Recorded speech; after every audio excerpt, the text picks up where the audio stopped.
واجب نماز میں یہ بھی اس سے ریلیٹڈ ہی ہے نماز زیارت. ابھی میں آپ کی طرف ہم جائیں گے, پہلے اس کا ایک بیس بنا لیں کہ کیا واجب نماز میں کسی اور کی نیابت کی جا سکتی ہے؟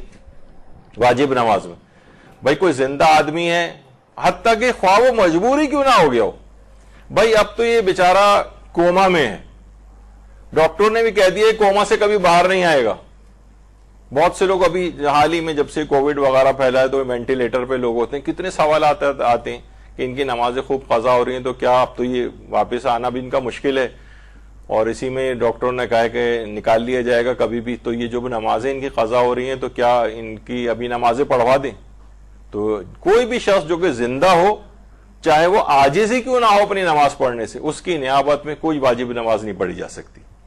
واجب روزہ نہیں رکھا جا سکتا.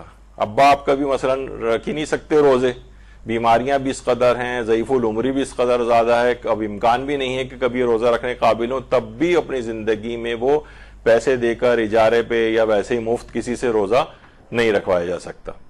صرف ایک عبادت ایسی ہے, اور وہ ہے اگر کوئی شخص واقعتاً اب حج کرنے سے معذور ہو جائے, اب یہ حج کر ہی نہیں سکتا, اب یہ بالکل فالج ہو گیا اس کو, اور اس کے اوپر حج بھی واجب تھا پہلے سے, یہ نہیں کہ فالج ہونے کے بعد اس کے اوپر حج واجب ہوا ہے, نہیں, پہلے سے حج واجب تھا, جانا تھا اس کو, لیکن پھر اس کے بعد یہ ایسا بیمار پڑا کہ اب نہیں جا سکتا, لیکن حج پہلے واجب ہو چکا تھا. تو اب یہ کیا ہے کہ اب یہ زندہ ہے لیکن یہ کسی کو نائب بنا کر حج پہ بھیج سکتا ہے.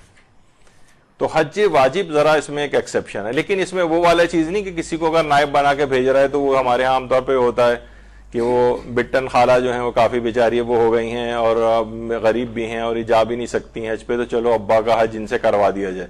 نہیں, اس قسم کا نہیں, یعنی جس کسی کو بھی بھیجا جائے تو کم سے کم یعنی مسائل فقہ کے اعتبار سے اور حج کے اور نیابت کے احکام سے بھی وہ واقف ہو, وضو غسل وغیرہ اس کا صحیح ہو, نمازیں صحیح ہوں. ایسے ہم نے نیابت پہ حج کرنے والے افراد دیکھیں گے, ان کے تو نیابت تو چھوڑیے, وہ اپنی ہی نمازیں ان کی ساری غلط ہیں, اپنے وضو سارے غلط ہیں ان کے, اور وہ کسی اور کی نیابت لے کے وہاں پر آئے ہوئے ہیں.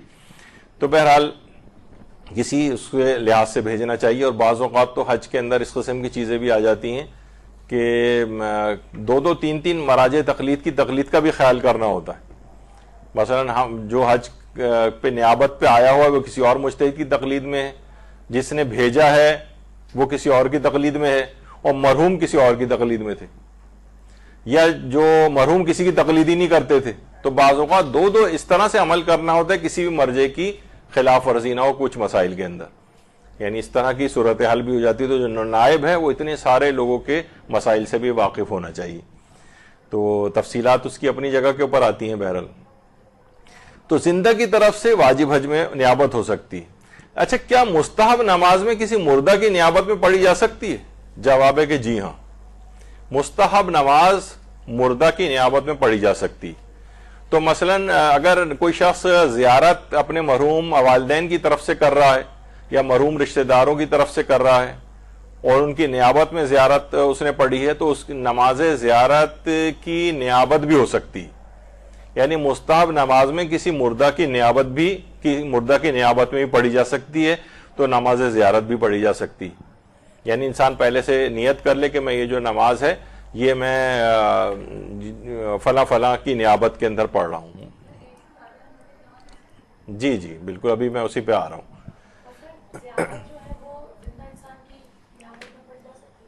ہاں, وہ ابھی آ رہا ہے نا, جیسے ابھی تو اب آ گیا کہ کیا ایک ہی زیارت و نماز کو مختلف لوگوں کی نیابت میں پڑھا جا سکتا ہے؟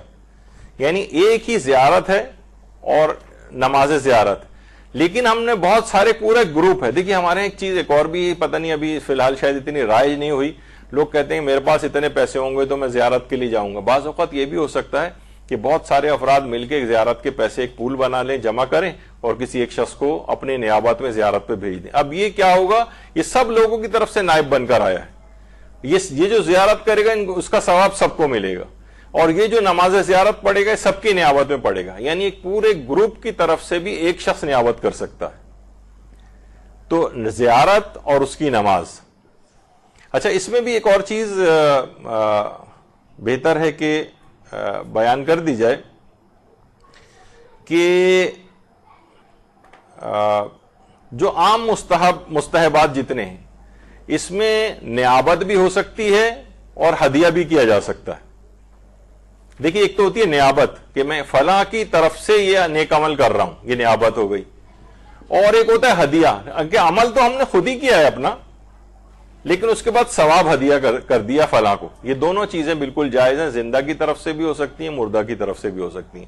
مردہ کی طرف سے مستحبات کی تمام نیابت ہو سکتی ہے, اور واجب میں بھی نیابت ہو سکتی ہے کہ مثلا اپنے مرحوم والدین کی جو نماز پڑھ رہے ہیں وہ نیابت میں پڑھ رہے ہیں, ان کی طرف سے پڑھ رہے ہیں, اور بعض اوقات اجارہ لے کر بھی پڑھوائی جاتی ہے. تو مستحبات کے اندر یہ ہے کہ تمام مستحبات کی نیابت, جیسے کہ حج, مستحب حج ہے, مستحب عمرہ ہے, زیارات ہیں, یہ بھی اس طرح سے ہو سکتی ہیں. اچھا, مستحب حج اور مستحب عمرہ یہ ان افراد کی زندہ کی طرف, مردہ کی طرف سے تو سبھی اجازت دیتے ہیں. آیت اللہ سیستانی فرماتے ہیں وہ افراد کے جو مکے میں رہائش پذیر نہیں ہیں, ان کی طرف سے مستحب عمرہ بھی ہو سکتا ہے اور مستحب حج بھی کیا جا سکتا ہے, اور زیارات تو تمام زندہ و مردہ سب کی طرف سے کی جا سکتی ہیں, چاہے وہ وہیں پر موجود ہی کیوں نہ ہو. مثلا ہم عراقی میں مثلا ہمارے والدین موجود ہیں, کربلا میں چاہے موجود ہیں, ہم نے کہا اب میں جو زیارت قبر امام کے لیے جا رہا ہوں میں اپنے زندہ والدین کی طرف سے جا رہا ہوں, بالکل جائز ہے. نماز زیارت بھی اس لحاظ سے پڑھی جا سکتی ہے.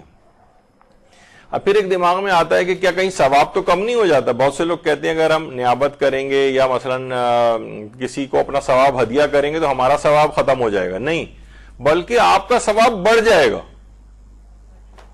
الٹا ہوتا ہے, یعنی دماغ میں لوگ سوچتے ہیں کہ اگر ہم نے زیارت کا ثواب ہدیہ کر دیا تو ہمارے پاس تو کچھ بچے گا ہی نہیں. جناب آپ کا تو دگنا ہو جائے گا, چوگنا ہو جائے گا, 10 گنا ہو جائے گا, پتہ نہیں کتنے گنا ہو جائے گا.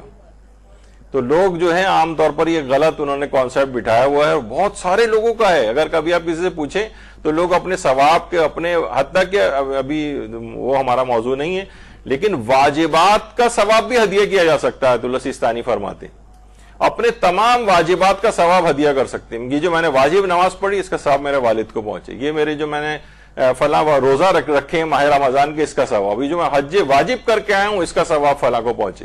زندہ و مردہ سب کو ہدیہ کیا جا سکتا ہے. تو اسی طریقے سے نماز زیارت کا بھی نیابت بھی ہو سکتی ہے اور ہدیہ بھی ہو سکتا ہے. پھر یہ بھی آ گیا کہ نہیں ثواب کم نہیں ہو جائے گا, ثواب بڑھ جائے گا. اچھا, مستحب کاموں میں دیکھیے نیابت کا فقہی حکم بھی موجود ہے. مستحب کاموں میں نیابت بالکل ہو سکتی ہے,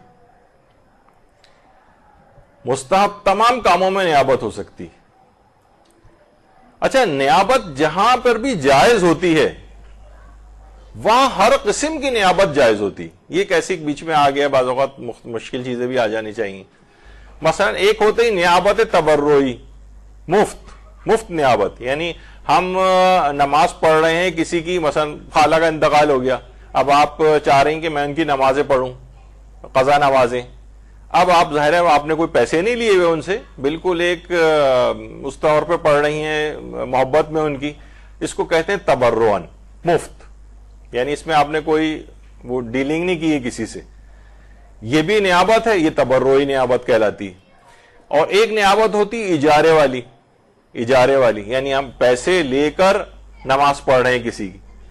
البتہ وہ ضرور ہے کہ میں بار بار اس کا وہ کرتا ہوں کہ جو بھی اجارے پہ جن سے بھی پڑھوائے جائیں ان کو صحیح طور پر مسائل کا علم بھی ہونا چاہیے. بہت سے ایسے ہیں کہ مثلا اجارہ لے لیا ہے, یعنی آپ نے ان سے طے کر لیا بھائی ہمارے فلاں رشتہ دار کی نمازیں پڑھنی ہے آپ نے, اور انہوں نے کوئی چیز طے نہیں کی ہے, تو وہ کیا کرتے ہیں کہ مثلا نمازیں بس واجبات پڑھ رہے ہوتے ہیں. کہ اگر کوئی چیز طے نہ کی جائے تو جتنے مستحبات رائج ہیں عام طور پہ جو پڑھے جاتے ہیں وہ سب ان کو اپنی نمازوں میں پڑھنا پڑیں گے جس نے اجارہ لیا ہے. یعنی اذان و اقامت بھی دینے پڑ سکتی ہے اس کو, جتنے مستحبات اور ہیں. تو عام طور پر جو اجارہ لے رہا ہے اگر اسے فاسٹ نمازیں پڑھنی ہیں مثلا, تو وہ پھر جس سے اجارہ لیا اس سے طے کرے کہ بھائی میں صرف واجبات پہ اکتفا کروں گا, مستحبات نہیں پڑھوں گا. اگر اس نے طے نہیں کیا تو اس کو پڑھنے پڑیں گے, ورنہ پیسے حلال نہیں ہوں گے اس کے جو اس نے لیے ہیں. تو اجارے کے بہت سارے فقہی احکام ہیں, جو بھی ہو وہ عام طور پر بہت سارے افراد آتے ہیں کہ ہم اجارے پر نمازیں پڑھتے ہیں. جب ان کی چیکنگ کی گئی تو پتہ چلا ان کو نماز کی جو واجب سورے جو پڑھے جاتے ہیں ان کی قرات تک ٹھیک نہیں نکلی ان کی, جبکہ وہ کہیں سے لکھوا کے بھی لے کے آ گئے تھے کہ جناب یہ ہم صحیح نمازیں پڑھتے ہیں. تو یہ بھی ایک نیابت ہوتی ہے لیکن اجارے والی نیابت کہلاتی ہے. ایک جو ہے وہ ہوتی ہے جعالہ، لیکن اب میں اتنی زیادہ اس کے اندر اگر تفصیل میں گیا تو پھر اور مسائل ہو جائیں گے. بہرحال اس کو بھی چھوڑیں، اتنا وقت اتنا نہیں رہا. چلیں یہ چیز البتہ بیان کی جا سکتی، کبھی کبھار ضمن عقد کے طور پر بھی شرط کی جا سکتی. مثلا بہت سے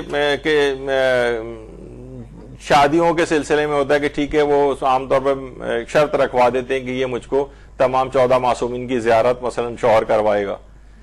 تو اس طرح کی بہت ساری، ابھی خیر اس کی تفصیل میں نہیں جاتے ورنہ فقہی احکام کافی الگ ہو جائیں گے. تو وہ جو شخص بھی نائب بن رہا ہوتا ہے یعنی عمل کے لیے، اس کو تو نائب کہتے ہیں، اور وہ عمل جو ہے وہ نیابت کہلا رہا ہوتا ہے کہ جو کہ آپ کیا جا رہا ہے، اور جس نے نیابت دی ہوتی ہے اسے منوبن کہتے ہیں.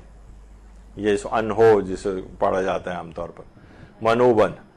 تو بہرحال یہ کہ یعنی یہ وہ شخص ہوتا ہے کہ جس نے نیابت دی ہے. اچھا، بعض اوقات حج اور عمرے کے لیے بھی جو لوگ نیابت کے اوپر جا رہے ہوتے ہیں ان کو ایک مشورہ یہ ہے اور فقہی حکم بھی بن جاتا ہے کہ وہ اپنے منوبن سے پہلے سے اس بات کی بھی اجازت لے لیں کہ اگر یہ جو نائب بن کر جا رہا ہے یہ اگر کوئی وہاں اعمال بجا لانے سے قاصر ہو گیا، ایکسیڈنٹ ہو گیا، پاؤں میں موچ آ گئی، ٹانگ ٹوٹ گئی، بیمار پڑ گیا، ہاسپٹلائز ہو گیا اور یہ نیابت انجام نہیں دے سکا، تو یہ وہاں پر اس کی طرف سے اجازت یافتہ ہو کر کوئی اور نائب مقرر کر سکتا ہے. یعنی یہ پہلے سے اجازت لے کر جائے. تو دیکھیے آپ نے کہ نائب بننے کے لیے کتنی چیزوں کو دیکھنا پڑتا ہے کہ بعض اوقات بالکل عین ممکن ہے کہ وہاں کسی حادثے کا انسان شکار ہو جاتا ہے. کتنے لوگوں کو ہم نے دیکھا ہے کہ ٹانگ ٹوٹ گئی، یہ ہو گیا، وہ ہو گیا، بہت سارے ہاسپٹلائز ہو گئے اور بجا لانے سے قاصر ہو گئے. اب تو یہ تو آیا بھی پیسے لے کر ہے اور یہ اجارہ کے اوپر آیا ہے اور دوسرے کسی اور کا حج کر رہا ہے. اب یہ وہیں سے ہی خود ہی نائب بنا دے تو اس بات کے لیے تو مقرر نہیں تھا. تو یہیں سے ہی اجازت لے کے جائے کہ اگر کبھی ایسا ہو گیا تو میں نائب کسی اور کو بنا دوں گا. خیر، کیا نیابت کرتے وقت لوگ، اب ہم نماز زیارت پڑھ رہے ہیں یا کوئی بھی نماز پڑھ رہے ہیں، تو نیابت کرتے وقت کیا منوبنوں کا نام لینا ضروری ہے کہ یہ میں فلاں صاحب، لوگ کہتے ہیں کہ اکثر لوگ کہتے ہیں کہ جو آپ دے رہے ہیں آپ پورا نام ہمیں لکھوائیں کہ کون مرحوم ہے وہ اور ان کے والد کا نام مثلا کیا تھا. یہ اچھی چیز ہے لیکن یہ کہ بہرحال یہ واجب نہیں. بس دماغ میں ہے کہ جس نے مجھے یہ پیسے دیے، جس کی طرف سے میں اجیر مقرر ہوا ہوں یا جس کی طرف سے میں نائب بن رہا ہوں، میں اس کی طرف سے اس عمل کو انجام دے رہا ہوں، یہ کافی ہے. نام لینا زبان سے یا دل میں قصد کرنا یا جاننا یہ کوئی ضروری نہیں.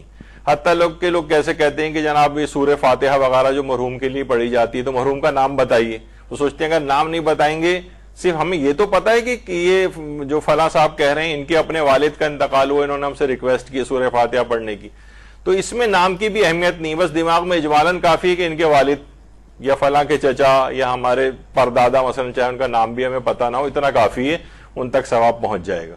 البتہ کہا جاتا ہے، علماء یہ کہتے ہیں کہ صرف والدین کی حد تک نام لینا یہ اس کو شمار کیا گیا ہے. یعنی انسان اگر اپنے والد کی، یہ بھی کہہ سکتا ہے اس کا ثواب میرے والد کو پہنچے، لیکن آپ اس میں کہنا بہتر ہے کہ آپ ان کا نام لیں. والدین کی حد تک ہے یہ چیز خالی، لیکن اور جو رشتہ دار یا جو اور افراد ہیں اس میں نام لینا ضروری نہیں. اسی طریقے سے اگر ہم زیارت یا نماز زیارت پڑھ رہے ہیں تو جس نے ہمیں نائب بنا کر بھیجا اس میں نام لینا ضروری نہیں ہے اس کا. اچھا، زیارت کے لیے نائب بنانے کے بجائے کیا یعنی کیا چیز بہتر ہے؟ ہم نائب بنا کے بھیج دیں، خود جائیں. آیت اللہ شیخ جعفر شستری خصائص حسینیہ میں فرماتے ہیں کہ راوی نقل کرتا ہے کہ میں نے امام جعفر صادق علیہ السلام سے پوچھا، اللہم صلی علی محمد وعلی محمد، کہ اگر ان میں سے کوئی کسی شخص کو زیارت کے لیے بھیجے تو کیا اس کا اجر پائے گا؟ آپ نے فرمایا ہاں اجر پائے گا، لیکن اگر وہ بذات خود زیارت کے لیے جائے تو زیادہ بہتر ہے اور خدا کے نزدیک اس کا ثواب زیادہ ہے. بہت سے لوگ کہتے ہیں ہمارے پاس اتنا ٹائم نہیں ہے، بہت کاروباری مصروفیات ہیں یا اور مصروفیات ہیں، تو چلو ہم نائب بنا کے بھیج رہے ہیں. وہ نائب بنا کے بھیج سکتے ہیں، ثواب بھی ملے گا، لیکن زیادہ ثواب خود جانے میں ہے. خود امام نے فرمایا کہ بہتر یہ ہے کہ خود جائے، اللہ کے نزدیک اس کا ثواب بھی زیادہ ہے.